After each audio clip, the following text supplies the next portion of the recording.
하나님의 말씀 사무엘하 7장 1절에서부터 17절까지 한 절씩 교독하겠습니다. 여호와께서 주의 모든 원수를 무찌르사 왕으로 궁에 평안히 살게 하신 때에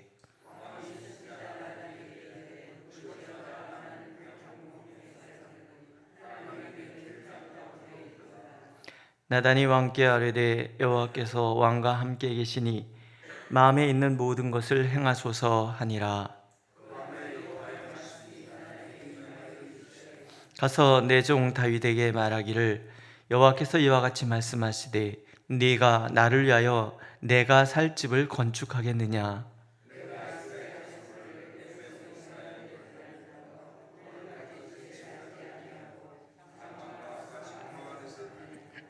이스라엘 자손과 더불어 다니는 모든 곳에서 내가 내 백성 이스라엘을 먹이라고 명령한 이스라엘 어느 지파들 가운데 하나에게 내가 말하기를 너희가 어찌하여 나를 위하여 백향목 집을 건축하지 아니하였느냐고 말하였느냐.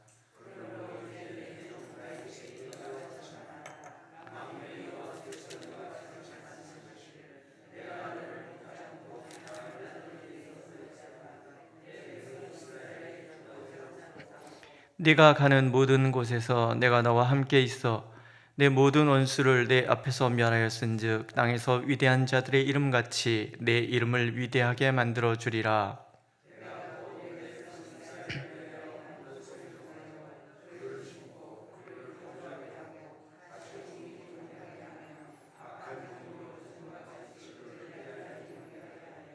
전에 내가 사세에게 명령하여 내 백성 이스라엘을 다스리던 때와 같이 아니하게 하고 너를 모든 원수에게서 벗어나 편히 쉬게 하리라. 여호와가 또 네게 이르노니 여호와가 너를 위하여 집을 짓고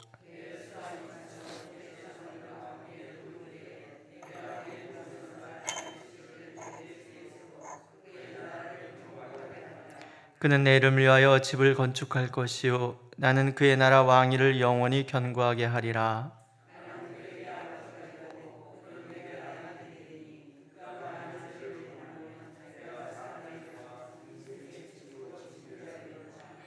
내가 내 앞에서 물러나게 한 사울에게서 내 은총을 빼앗은 것처럼 그에게서 빼앗지는 아니하리라.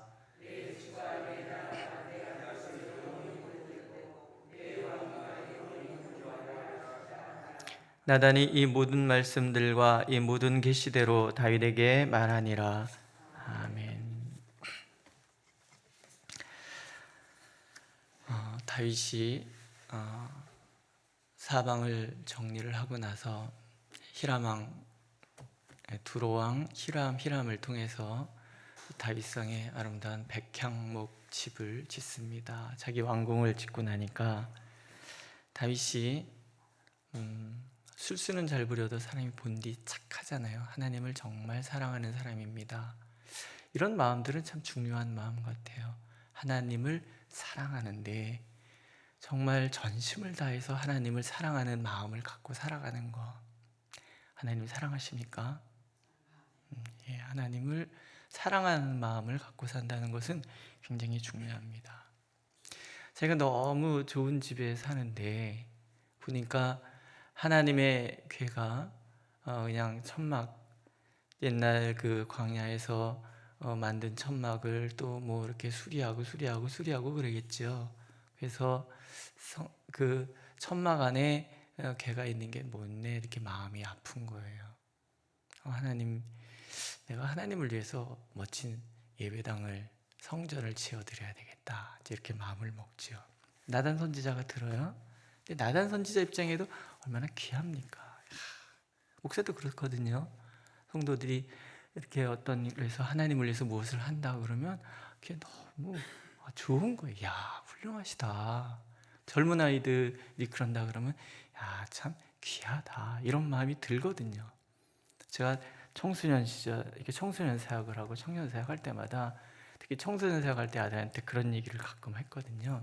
얘들아, 만약에 너희들이 이제 그 학교를 졸업하고 뭐 직장에 취업한다든가 대학을 갔다 직장을 취업하다든가 그러면 첫 월급은 반드시 하나님께 드려라. 그리고 두 번째 월급을 타면 너희 부모님께 다 갖다 드려라. 그리고 세 번째 월급 타는 날 넥타이 하나 사와라. 목사님을 위해서. 그거 중요한 거다. 뭐 이런 얘기를 이제 제가 이렇게 아이들을 가르쳤거든요. 그런데 그러고 보면 제 기억에 그 얘기를 듣고 그대로 순종한 아이들이 하나, 둘, 셋, 넷, 다섯, 여섯, 7명인가 8명인가 그렇게 돼요. 그렇게 되는데 그렇게 넥타이를 하나씩 사갖고 오는 애가 있어요. 진짜로. 그러면은 그 넥타이가 낡아도요 안 버립니다. 못 버리겠어요. 그걸 메고 다니거든요. 메고 다니면서 뭐 특별한 일은 오늘은 누가 사준 넥타이 매야지. 그리고 이제 그걸 메고 오거든요. 이 넥타이도 그것 중에 하나입니다. 이거는 전도사님 자녀가 어버이날이라고 사갖고 온 거예요. 그때 걔네들이 5살, 7살인가 그랬는데 이 넥타이가 뭐 이게 나비냐 또 무슨 뭐냐 이러고 싸우고 가져왔다고 그래요. 오늘도 이렇게 매면서 그 아이들을 생각하고 이제 기도를 하거든요. 근데 그런 아이들이 되게 고마운 거예요. 제가 뭐라고 제 말을 듣겠습니까? 저도 사실 제 말이 아니라 제가 그 모교에 그 목사님 김동우 목사님이 계세요. 그분이 그런 얘기를 저를 붙들어 앉혀놓고 하신 거예요. 저보다도 이제 청년들 몇 명 앉혀놓고 그래라 너희들. 저도 네. 그러고 이제 저도 그걸 실천하고 그렇게 하는데 근데 제가 가만히 보면 그 아이들이 잘 살더라고요. 일단 신앙이 너무 예쁘고 순수하게 자라나는 거죠. 귀한 거예요. 너무 귀한 거. 나단 선지자도 그런 마음을 품었던 것 같아요. 다윗 이 왕 너무 좋아.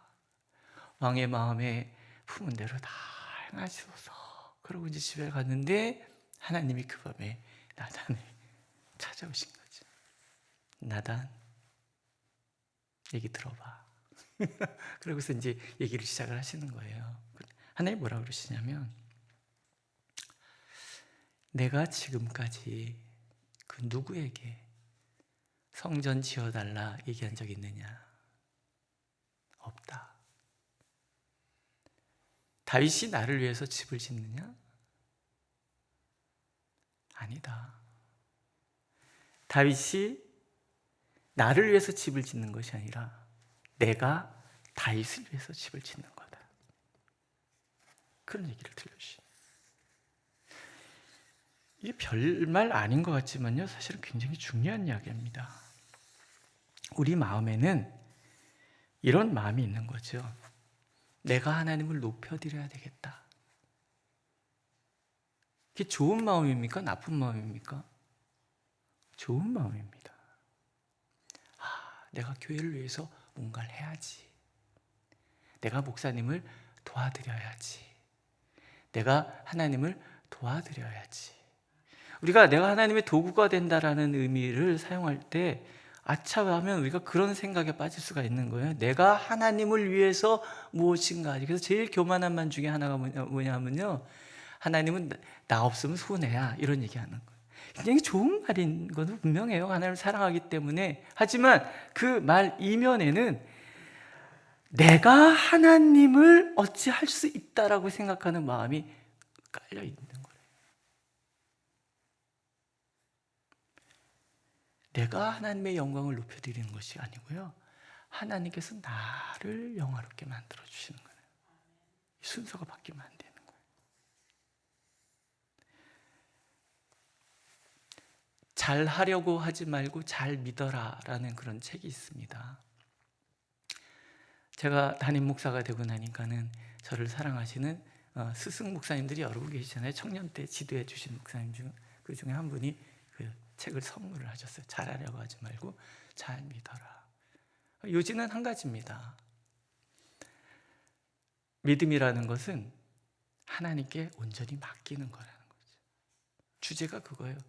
내 모든 염려를 다 주께 맡기라. 이는 그가 너희를 돌보심이라. 이 말씀 갖고 이 목사님이 평생을 목회하면서 뭐가 잘못됐는지에 대한 이야기를 하는 거예요.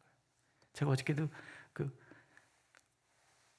잠깐 말씀드렸는데 이 설교를 이렇게 준비를 하면요, 이 가슴이 뛰는 날들이 많아요. 이렇게 뭐 이렇게 말씀을 준비하다가 이거 어떤 경구 하나가 마음에 팍 사로잡힌 날이 있잖아요. 그럼 이거를 잘 전해야 되는데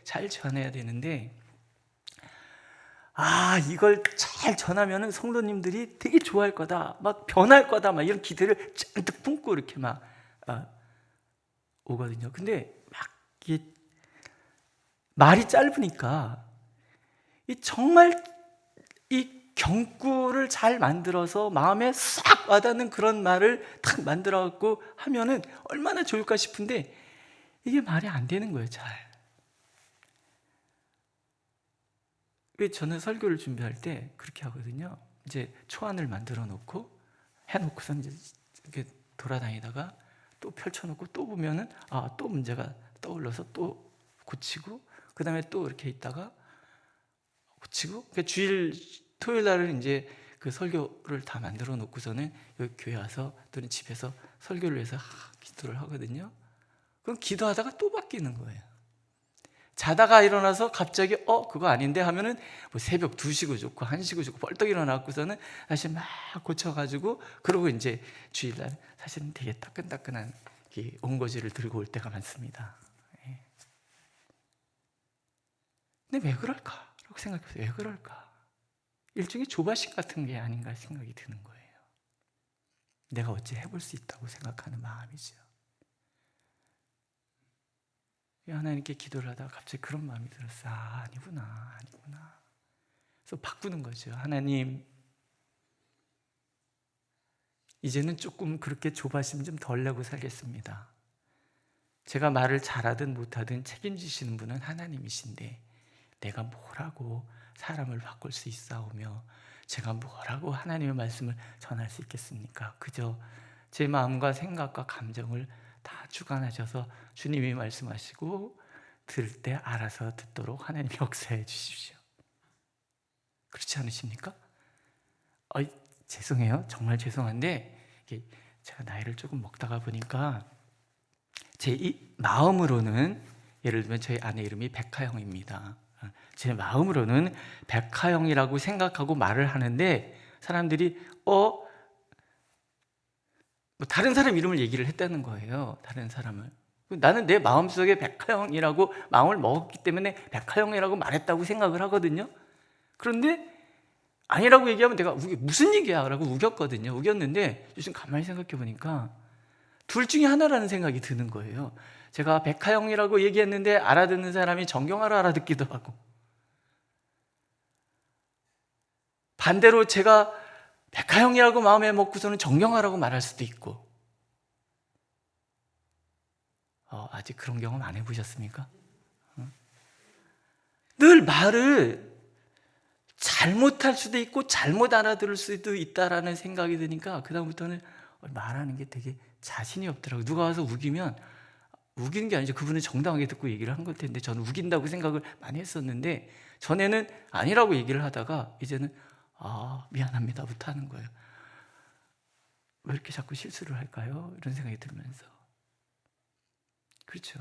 그러니까 말씀을 전할 때도 그냥 전하고 하나님께서 역사하셔야 알아듣는 거죠.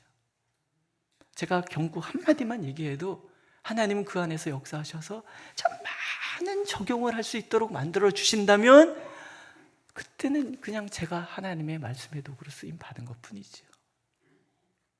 근데 어느 순간인가부터 제가 하나님께 뭘 해드릴 수 있다고 생각하고 내가 무슨 하나님 앞에 구원투수예요? 그래갖고 하나님 제가 어떻게 해봐 드릴까요? 이러는 이게 다 불신이고 이게 다 교만이구나. 그냥 하나님 앞에 쓰시면 쓰시고 아니면 아니고, 여기까지 그러면 네, 저기까지 그러면 네. 그게 믿음이라. 잘하려는 게 아니라 하나님이 일하십시오. 다만 저는 도구입니다. 지금 다윗은 제가 하나님의 집을 지어드린다고, 하나님께서 그거를 말을 싹 바꾸는 거죠. 언어유희예요. 다윗은 집을 지어드린다 그랬는데 하나님께서는 다윗의 가문을 얘기하고 있다는 거죠. 네가 내 집을 짓겠느냐? 내가 네 집을 짓는다. 조심하라는 거죠. 왕으로서 절대 권력을 갖게 되면 내가 뭘 할 수 있다고 생각. 하나님께서 내게 복을 주셔서 무엇인가 많잖아요. 그럼 내가 하나님을 위해서 뭔가를 선심 쓰듯이 할 수 있다고 생각 아니라는 거죠. 그래서 시편에 나오잖아요. 너희들이 나에게 드리는 모든 번제 중에서 내 것 아닌 것 있느냐? 다 하나님께 받아 가진 것 가지고 하나님을 섬기면서 마치 내가 하나님을 어찌 해볼 수 있는 것처럼 그렇게 마음을 먹는다면 아직 나의 신앙은 낮은 신앙이에요. 바울이 고백하잖아요. 제가 이렇습니다. 마음에는 바울 생각하고 입으로는 다윗이라 그러고. 바울입니다. 지금은 바울이 그러죠. 얘기하잖아요. 나의 나됨은 하나님의 은혜로다. 지금 내가 누리고 있는 모든 것, 지금 내가 이루어낸 모든 것들 사실은 내가 한 게 아닌 거예요. 다 하나님이 하신 것이고 다 하나님 거야라는 거예요. 그저 우리는 하나님께서 잠시 맡긴 것들을 누리고 관리하고 살아가는 것 뿐이지요. 믿으십니까? 네. 오늘도 하나님은 우리가 하나님 앞에 그렇게 살기를 원하시는 거예요. 그저 하나님. 근데 또 하나님은 다윗을 너무 사랑하시잖아요. 그 품은 마음은 너무 좋은 거예요. 그래서 생각은 바꿔주시지만 그 마음은 받으시는 거예요. 내가 마음은 받았다. 그래서 내가 너에게 복을 줄 것이다. 그리고 그 성경에 나오는 중요한 언약 중에서 다윗 언약이라는 것을 체결합니다. 이 다윗 언약은 모세의 언약과는 달라서 모세의 언약은 조건적인 언약인 거예요.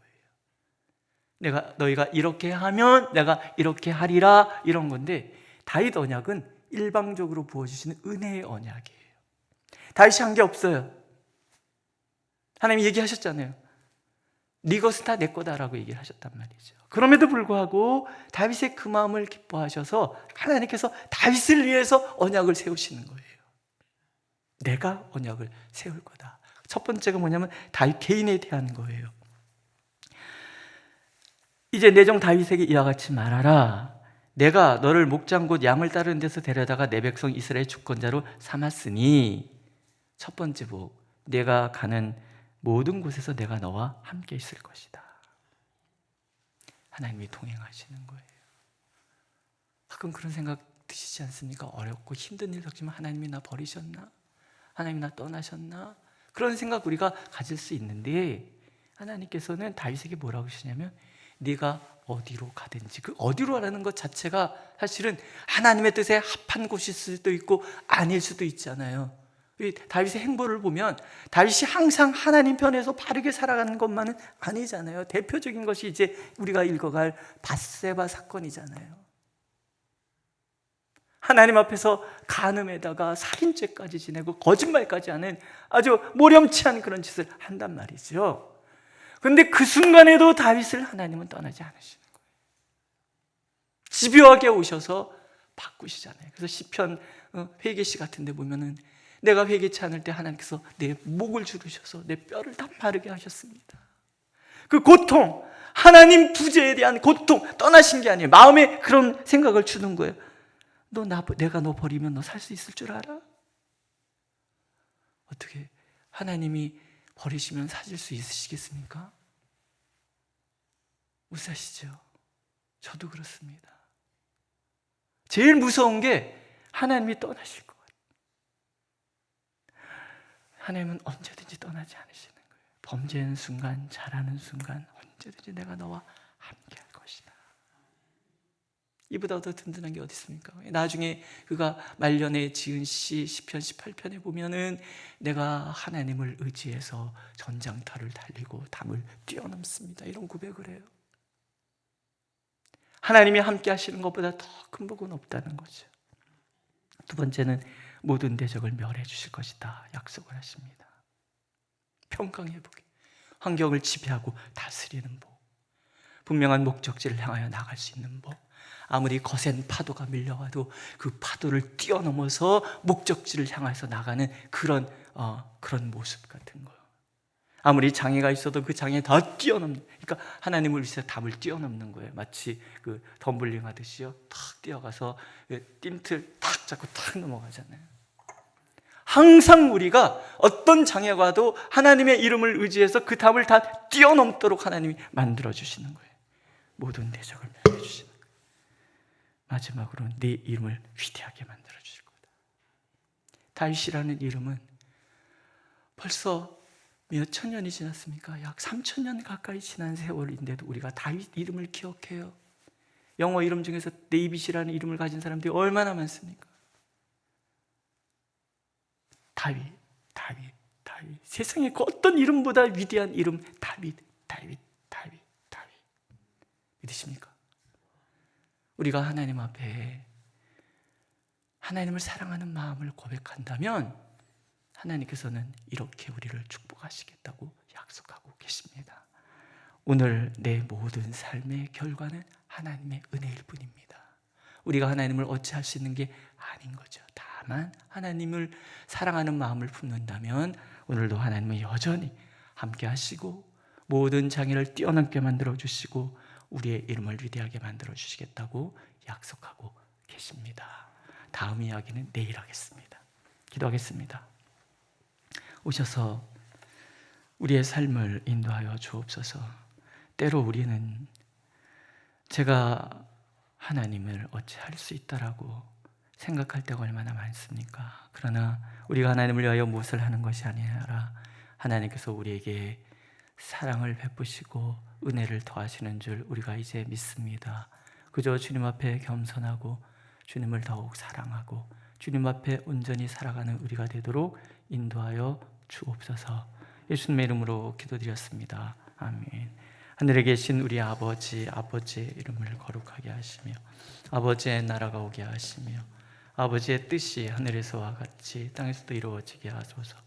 오늘 우리에게 일용할 양식을 주시고 우리가 우리에게 잘못한 사람을 용서해 준 것 같이 우리 죄를 용서하여 주시고 우리를 시험에 빠지지 않게 하시고 악에서 구하소서.